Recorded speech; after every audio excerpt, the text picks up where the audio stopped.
We are very good at celebrating anniversaries and observing death anniversaries, but what we don't do is follow the ideals of the person whose death or birth we celebrate. Swami Vivekananda is one such person, and the aim of the Ramakrishna mission is Atmano Mokshartham Jagadhitaya cha. That is liberation of the self and good of the world.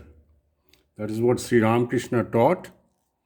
Look at God within man. Worship man as God. That is what he said, and that is what Swami Vivekananda taught, went around and spoke in various places, wrote about it.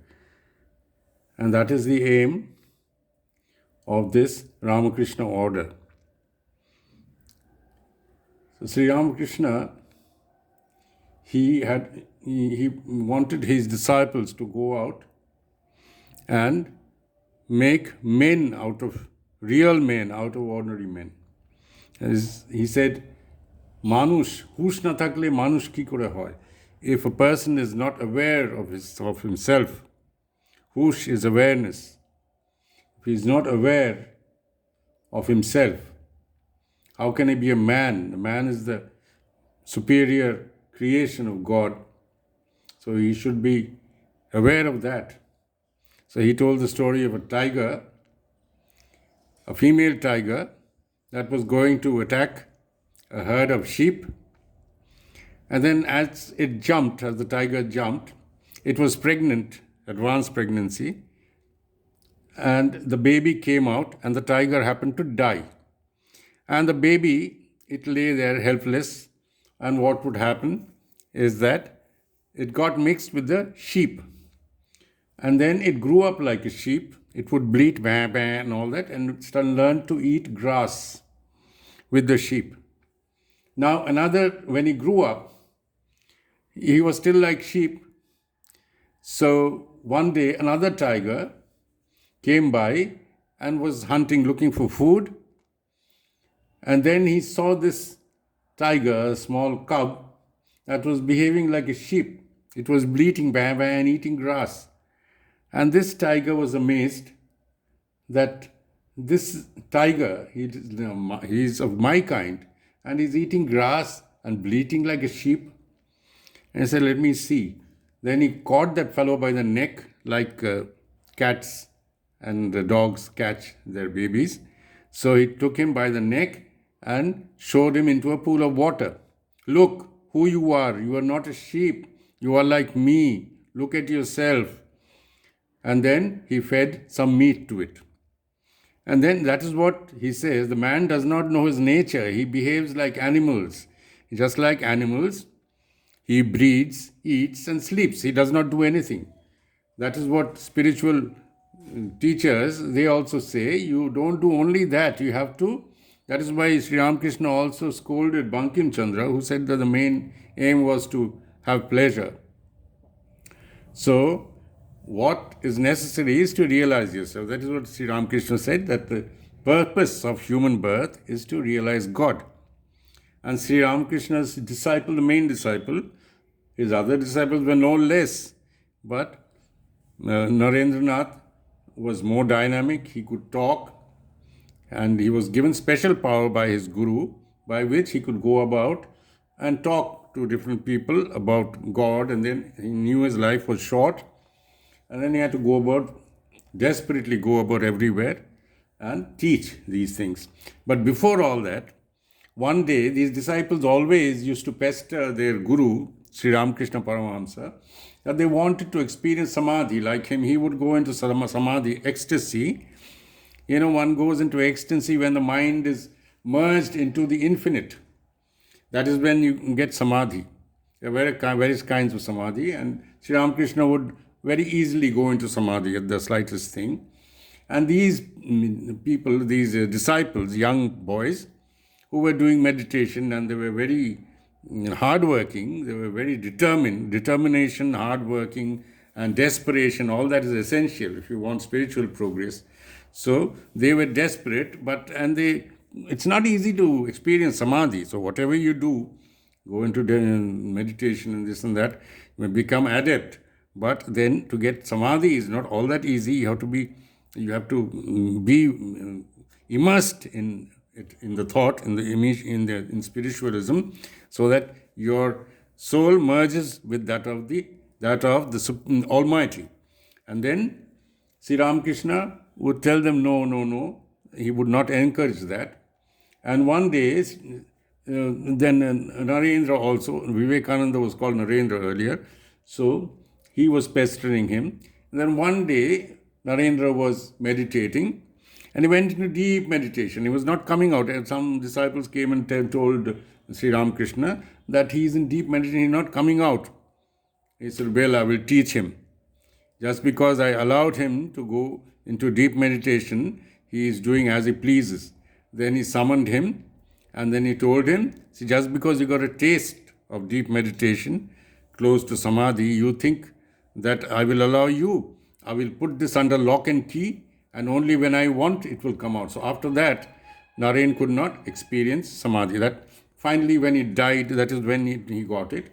But then he was not allowed to by Sri Ramakrishna, because he wanted his work to be done, the work of God actually to be done, so that these teachings can be spread all over the world and future generations could benefit. This Vivekananda used to say later that what he has done will remain for at least 1,000 years. It will improve mankind.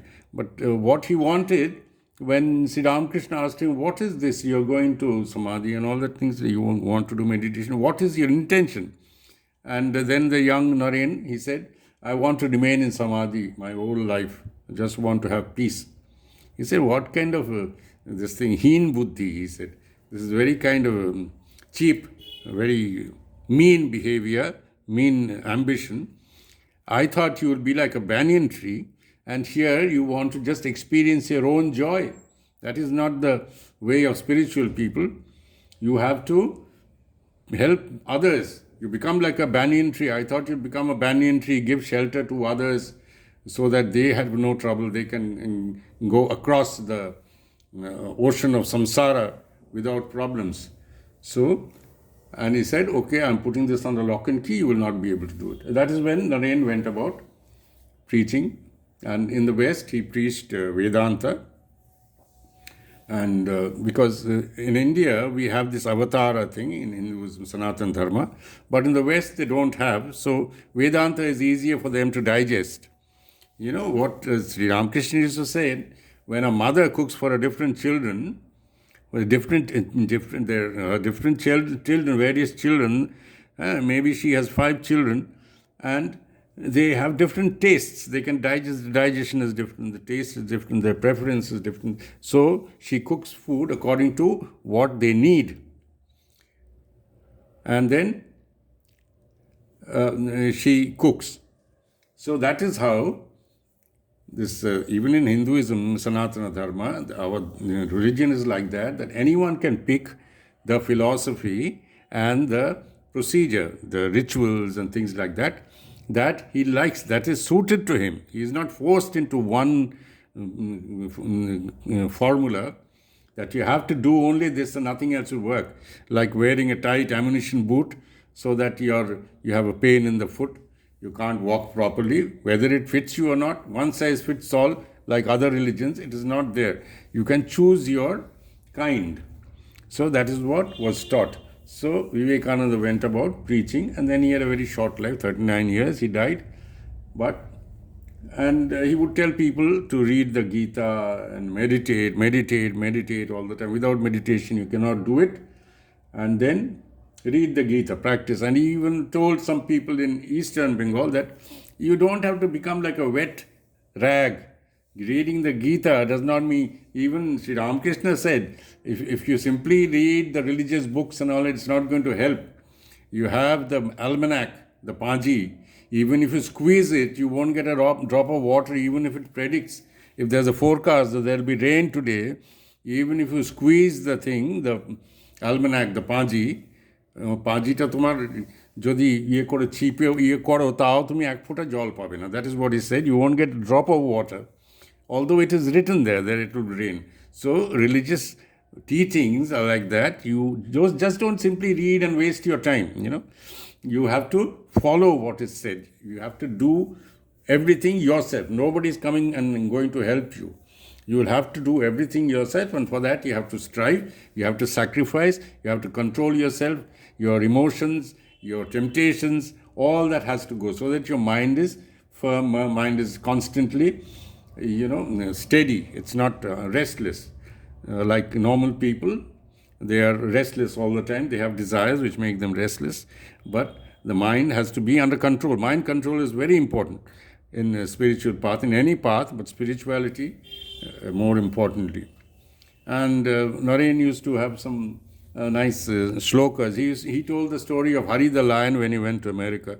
The same story, it was written later on, published. The story of the tiger and the sheep, the same thing. It became Hari the lion later on. But and he allowed some slokas that from the Gita, he would say, पितासि लोकस्य चराचरस्य त्वमस्य पूज्यश्च गुरुर्गरीयान् न तत्समोऽस्ति व्यधिकः कुतोऽन्यो लोकत्रये प्रभा परम ब्रह्म परम धाम पवित्रम परमं भवान् पुरुषं शाश्वतं दिव्यमादिदेवम् अजं विभुम्. These things, Arjuna, when he saw the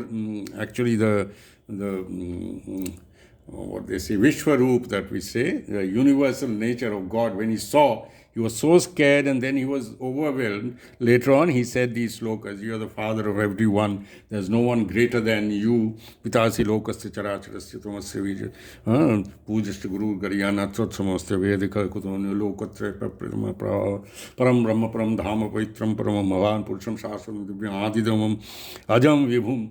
Anisho, then he said, when he went to that lecture, a famous lecture to Chicago, he was talking about the Shiva Mahimna Stotra.